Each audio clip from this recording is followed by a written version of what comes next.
Bien, estamos en la resolución de la guía de trabajos prácticos número 3, ejercicio 6, y nos había quedado pendiente del video anterior el análisis de los resultados del desvío estándar o de alguna medida de dispersión, tanto variancia como desvío estándar, de los datos agrupados respecto de los datos sin agrupar. Como repaso, el desvío estándar es una medida de dispersión que nos habla acerca de la variabilidad promedio que tienen los datos respecto de la media. Lo importante acá es utilizar el desvío estándar porque está en las mismas unidades que la variable x, con la que fue medida la variable x. La variancia que le da origen al desvío estándar al aplicarle la raíz cuadrada está en unidades cuadráticas. Después nos tocaría también analizar las otras medidas de dispersión absolutas, que es el rango intercuartílico, que es simplemente la diferencia entre el cuartil 3 y el cuartil 1, es la distancia que hay entre estos dos valores, y entre estos dos valores se encuentra el 50% de los datos centrales, ¿sí? Entonces, ¿qué en realidad se hace? Se divide a la serie de datos en dos partes iguales, ahí en el centro de la distribución se encuentra la mediana, y se observa qué le pasa a cada una de esas partes, ¿sí? Al 50% inicial y al 50% que le sigue.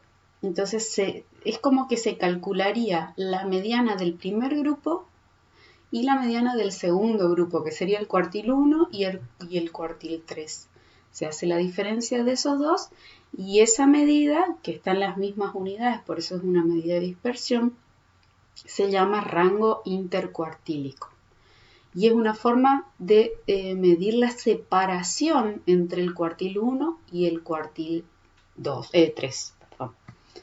Y después está el rango semi-intercuartílico, que lo que nos expresa también, consideramos ese 50% de datos centrales, desde el cuartil 1 al cuartil 3, que incluye al cuartil 2, o a la mediana, dividido por 2. Es la mitad de la distancia entre ellos dos.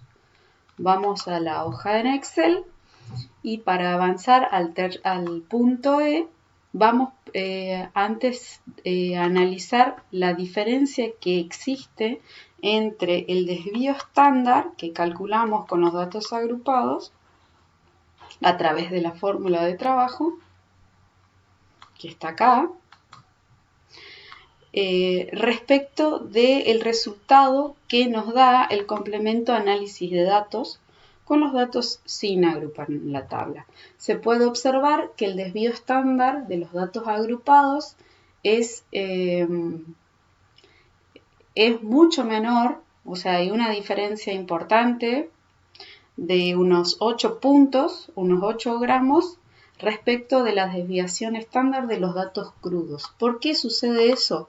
Porque aquí nosotros trabajamos con los puntos medios de clase. Dentro de la fórmula, para los datos agrupados, podemos observar que no trabajamos con los datos crudos, sino que trabajamos con los puntos medios de clase, y esos puntos medios ya están en el centro del recorrido de cada una de las clases. Los datos son mucho más dispersos entre sí, de hecho eso se puede ver porque el punto medio de la primer clase, en realidad los que nos convocan son estas dos, el valor del punto medio de la primera clase es 640 y el punto medio de la última clase es 960, contra los verdaderos valores mínimos y máximos, que son 606 como valor mínimo de la serie de datos y 995. Ahí la amplitud ya habíamos calculado que es alrededor de 389 respecto de la amplitud que hay entre el punto medio de la primera clase y el punto medio de la segunda clase, es menor.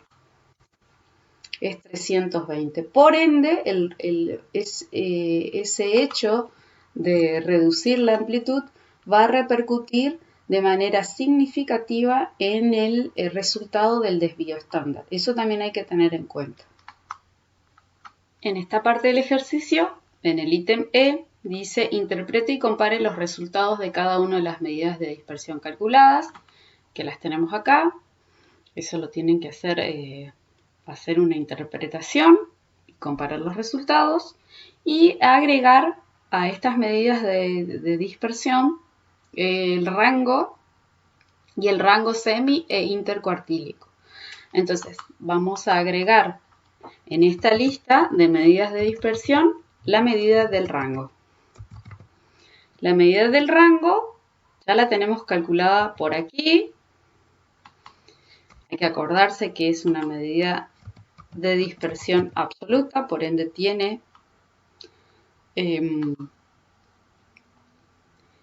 las unidades de medida de la variable x. Y después vamos a calcular el rango intercuartílico y el rango semi-intercuartílico. Como se había mencionado anteriormente, el rango intercuartílico trabaja con el 50% central de los datos, ¿sí? Se mueve, quiere analizar la distancia que hay entre el cuartil 1 y el cuartil 3. Entonces, para ello necesitamos calcular estas dos medidas de la posición relativa. Entonces, básicamente, ¿qué es lo que hace? Analiza el rango intercuartílico, divide a la serie de datos en dos partes iguales, el primer 50% y el segundo 50%, y le calcula la mediana, que nosotros conocemos como cuartil 1. Es la mediana del primer 50% de datos. Y el cuartil 3, que es la mediana del segundo 50% de los datos, de la segunda parte. Bien, para ello vamos a buscar la fórmula del cuartil 1 y vamos a encontrar primeramente la posición dentro de la serie de datos en donde se encuentra el cuartil 1, posteriormente calcular el valor en las unidades de medida de la variable, que en este caso es ganancia de peso diario. El posicionador o el cálculo que tenemos que hacer para ubicar la posición del cuartil 1, que es el primer 25% de los datos, el cuartil 1, que es un valor mayor al 25% de los datos y menor al 75% de los datos restantes. ¿Sí? Para calcular los cuartiles tenemos que dividir por 4 la serie de datos. Entonces vamos a hacer ese cálculo. Primeramente buscamos la posición, hacemos n más 1 dividido 4, porque estamos dividiendo la serie de datos en 4 partes iguales. Eso nos va a dar 21 dividido 4, la posición en donde se encuentra la mediana. La mediana se encuentra en la posición 5,25. Entonces vamos a encontrar esa posición o bien al 25% de los datos, ¿sí? Acá sería el primer cuartil. Aquí en esta posición estaría ubicado, donde se acumuló el 25% de los datos. Vamos a ver si es 5,25 el 25% de los datos, podemos leerlo en esta columna de una manera más directa, donde se acumuló el 25% de los datos, y podemos ver que eso se da en la clase número 2, porque en la primera clase solo se acumuló el 10% de los datos, o sea, dos medidas, dos observaciones. En la segunda clase ya se acumularon 6 elementos, que eso representa el 30% de los datos. Por ende, el valor del cuartil 1, el valor que toma el cuartil 1 en unidades de la variable x, va a estar entre 680 y 760 gramos. Entonces, ya sabemos que acá está. Los datos que necesitamos son el límite inferior de la clase que contiene al valor del cuartil 1, la frecuencia absoluta de la clase que contiene el cuartil 1 y la frecuencia absoluta acumulada de la clase anterior al cuartil 1. Todos esos datos vamos a necesitar. Yo ya los voy a ir copiando. Vamos a ver si Excel me deja hacer esta movida. Parece que no. Entonces serían, vamos a ir un poquito más acá abajo y vamos a mirar lo que necesitamos. Este resultado ya lo tenemos aquí. La frecuencia de la clase anterior, la frecuencia absoluta de la clase que contiene el cuartil 1 y el límite inferior del cuartil 1. Entonces vamos a poner aquí, esto vamos a acomodar acá para tener un poquito más de orden. Entonces, el límite inferior del cuartil 1 es igual a 680.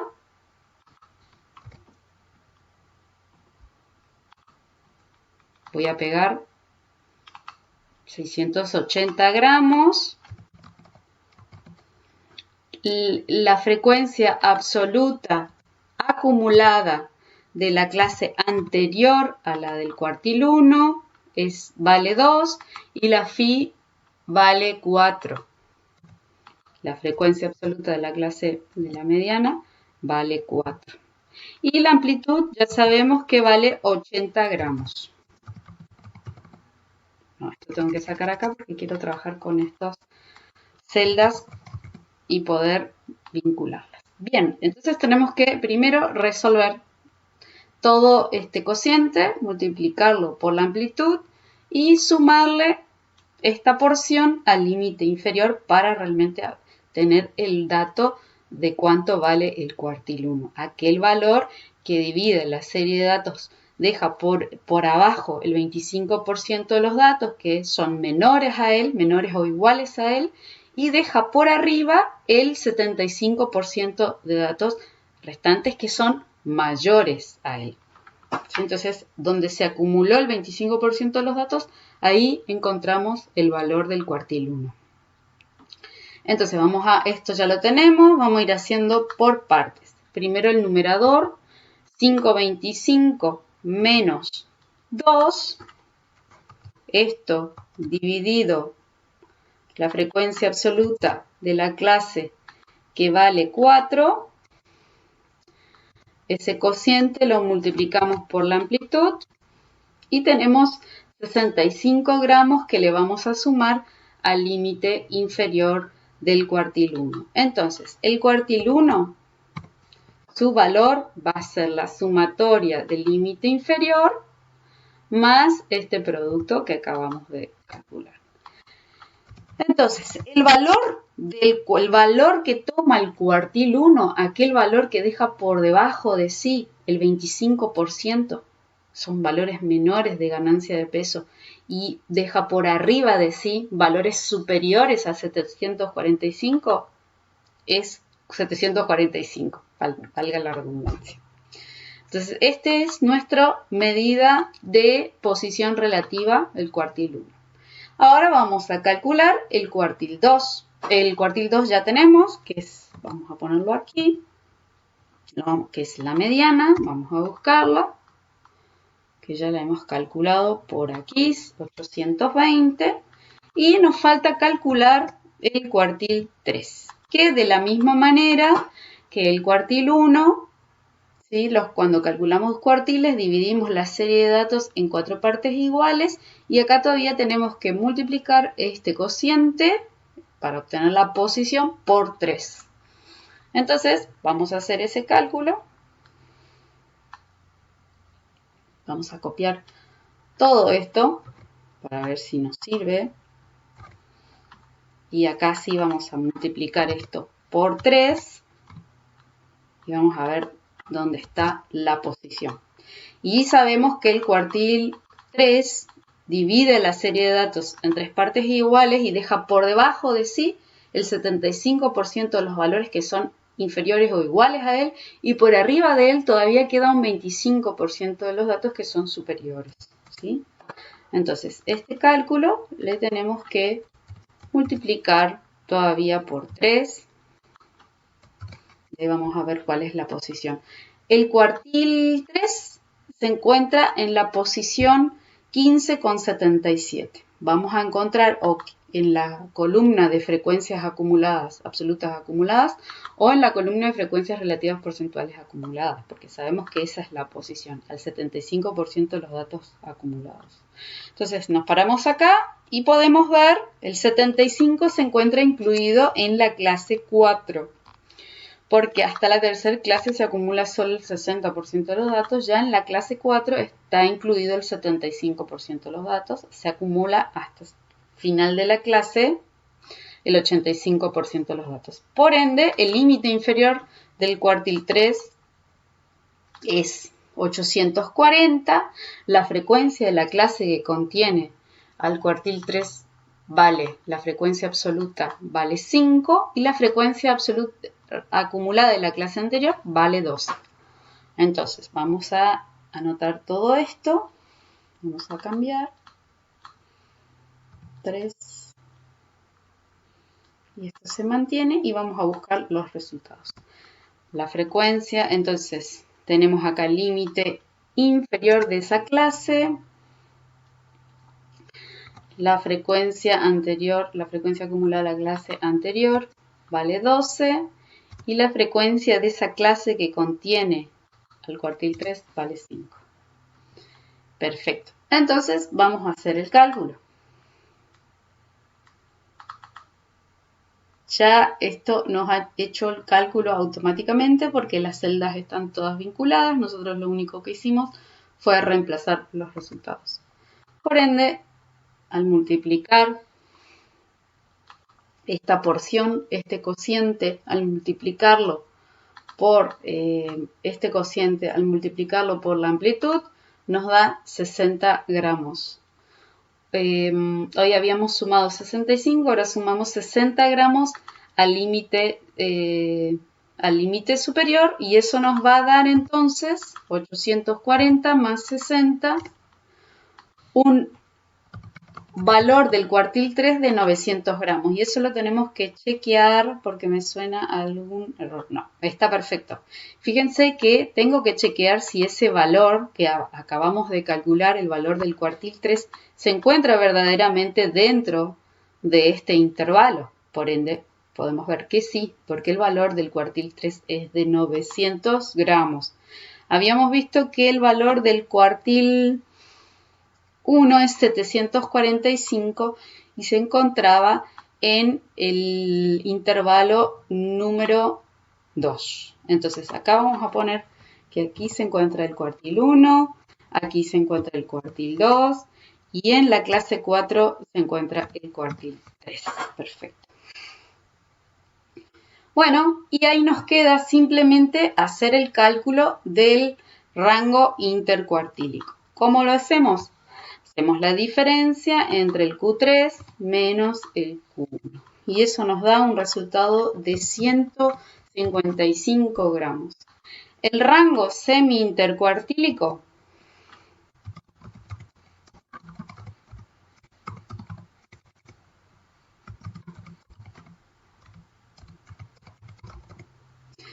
es ese valor dividido 2. Le voy a achicar este tamaño y ahí tenemos. Hacemos el rango semi-intercuartílico es la distancia, la mitad de la distancia del rango intercuartílico. Entonces hacemos este resultado dividido 2, que también está en gramos. Bien, ya tenemos entonces el ejercicio E resuelto. Nos está faltando calcular el coeficiente de asimetría, representarlo gráficamente en un gráfico hecho a mano alzada, y el coeficiente de kurtosis también representarlo gráficamente. Y después finalmente vamos a armar una tabla de resumen en donde vamos a incorporar todas las medidas descriptivas para que queden todas en el mismo lugar. Sería una forma así de informe con los resultados en una tabla. El coeficiente de asimetría, vamos a buscar la fórmula. El coeficiente de asimetría es este cálculo en donde hacemos la diferencia entre la media y el modo dividido el desvío estándar. Con ello podemos ver que el coeficiente es un resultado dimensional y también podemos calcular el índice de asimetría. Entonces, ponemos por aquí las formulitas y calculamos, este sería el ítem F, hacemos el cálculo del índice de asimetría, que es simplemente la diferencia entre X raya y el modo, la media, menos el modo. Podemos ver que el resultado es negativo, esto está en gramos, y eso nos está diciendo que el sesgo es negativo. Y que debiera haber una cola hacia la izquierda, ¿sí? Hay datos que están influenciando la media y la están llevando hacia los valores más pequeños de la serie de datos. Y después el coeficiente de asimetría, vamos a dividir esta diferencia por el desvío estándar y vamos a sacarle entonces así las unidades. El coeficiente de asimetría mantiene el signo, por ende seguimos sosteniendo que el sesgo tiene una tendencia, o sea, tiene una cola hacia la izquierda. El ítem pide que hagamos un gráfico a mano alzada mostrando ese tipo de sesgo. Vamos a mirar cómo es nuestro gráfico. Aquí se puede ver que hay una cola que tira hacia la izquierda, hacia los datos de hacia las menores ganancias de peso y una acumulación de mayores frecuencias en las ganancias de peso mayores. Entonces podemos hacer un grafiquito a mano alzada aquí. Voy a cambiar de modo, dibujar con el dedo. Y si dijimos que la tendencia es negativa, la cola tuviera que estar un par de ejes ordenados. La cola, así. La cola está hacia el lado izquierdo, ¿sí? X crece en este sentido. Ganancia de peso diario. Perfecto. Muy bien, ahora vamos al último ítem que dice que calculemos la kurtosis y también la representemos gráficamente. Vamos a buscar la fórmula de la kurtosis, que está por aquí, kurtosis para datos provenientes de una muestra. Y bueno, ¿qué tenemos que hacer en la fórmula? Nos dice que sumemos este producto de la frecuencia absoluta por la diferencia a la cuarta entre el punto medio de clase y su media. Entonces vamos a hacer lo siguiente. Vamos a poner aquí una nueva columna, entre paréntesis xi menos la media, esto a la cuarta. Y finalmente, cuando sumamos todo eso, vamos a dividir por el tamaño de la muestra. Bien, vamos entonces a hacer lo siguiente. Primero vamos a trabajar el paréntesis y después vamos a multiplicar por f. Hacemos la resta de cada punto medio menos la x raya, que sería la media, que vamos a fijar con F4. Esto lo vamos a elevar a la cuarta y finalmente multiplicar todo por la frecuencia absoluta. Creo que hice de macana. La frecuencia absoluta. Ahí debería dar un resultado enorme. Estiramos hasta abajo, pedimos la sumatoria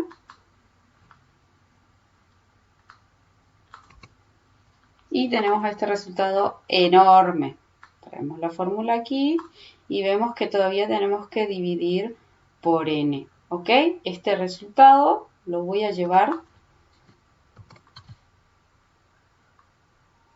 lo voy a pegar acá y voy a traer la fórmula para que nos quede cerca y podamos resolver. Entonces ese sería el ítem FG, en donde tenemos que calcular la kurtosis. Bien, tenemos esta sumatoria, la vamos a dividir por n primero y finalmente dividir por el desvío a la cuarta. Entre paréntesis, entonces, esto dividimos por 20 y todo nuevamente dividimos por el desvío estándar elevado a la cuarta. Este valor nos da 1,93. Si buscamos las reglas de decisión, vamos a ver que si el valor de la kurtosis es menor a 3, la distribución tiene una forma platicúrtica. Si sería mayor a 3, sería leptocúrtica. Esto nos está diciendo que los datos están bastante dispersos respecto de la media, están bastante dispersos hacia los lados. Entonces la forma, si nos pide de nuevo un gráfico a mano alzada, no dudamos en hacerlo en un eje, obviamente con regla, y hacemos una curvita más o menos platicúrtica. Tampoco es tan achatada, ¿sí? Podemos mirar nuestro gráfico como nos dio nuestro verdadero histograma. Acá podemos ver cómo se distribuyen los datos en el histograma. Perfecto. Y ahí ya tenemos casi todo resuelto. Nos queda hacer una tabla de resumen o un cuadro con todas las medidas descriptivas calculadas. Eso es mucho, pero lo vamos a hacer de una manera rápida. Vamos a ir copiando siempre con pegando los resultados. Este es el índice de asimetría. No tiene unidades porque hemos dividido por el desvío estándar. Después tenemos todo esto, el sesgo y el índice, la kurtosis, perdón, el índice de asimetría. Tenemos la variancia, todo esto lo llevamos, todo tiene sus unidades, no nos olvidemos de eso.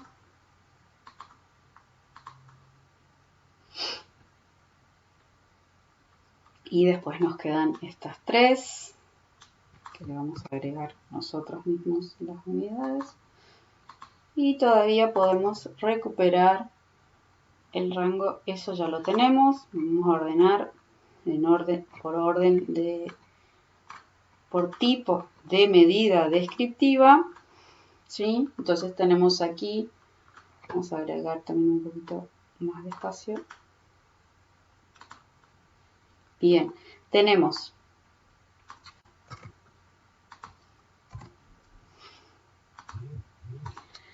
la medida descriptiva,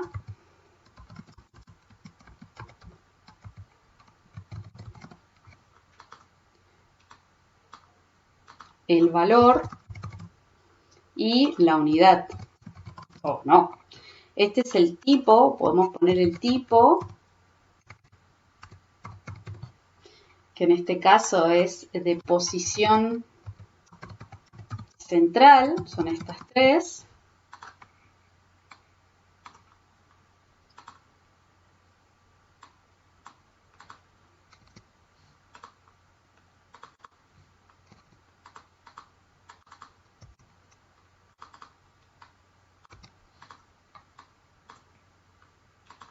Después vienen las medidas de posición relativa.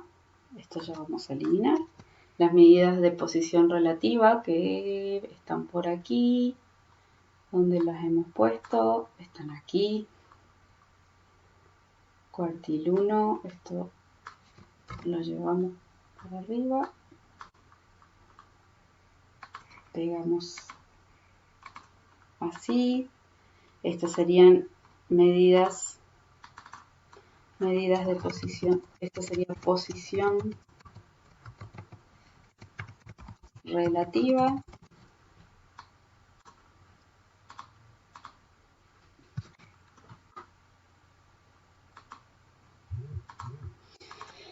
Y después vienen las medidas de dispersión, que hemos calculado varias acá. Vamos a llevar todo esto para arriba. Estas serían las medidas de dispersión.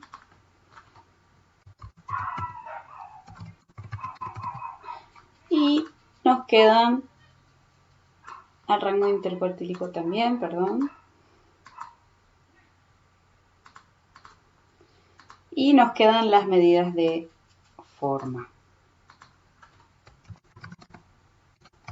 Bien, y con eso terminamos nuestro trabajo. Vamos a ordenar todavía,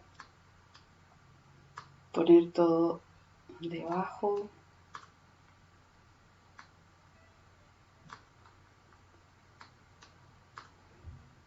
Para que nos quede ordenadito.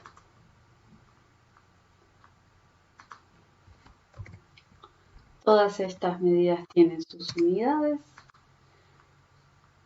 El menos, el coeficiente de variación, tampoco el coeficiente de asimetría y tampoco la kurtosis tiene sus unidades. Bien, con esto entonces terminamos el ejercicio. Le dejo un cuadrito y hasta el próximo video.